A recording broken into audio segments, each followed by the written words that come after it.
In this video, I'm going to show you how to justify text in Affinity. So the first thing you have to do here, you want to go to your Layout Studio in Affinity, and then you want to click on Window up top, and then you want to hover over Text, and make sure Paragraph is enabled and has a check mark next to it.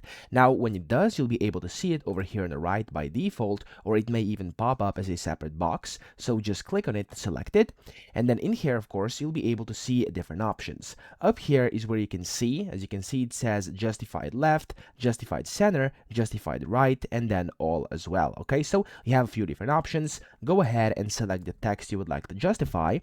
Come over here and then just select the one you want. So you could do either of these. Of course, that's completely up to you, and it's going to do exactly that to your text. Okay, so of course, again, click on whichever one and it's going to happen on your screen.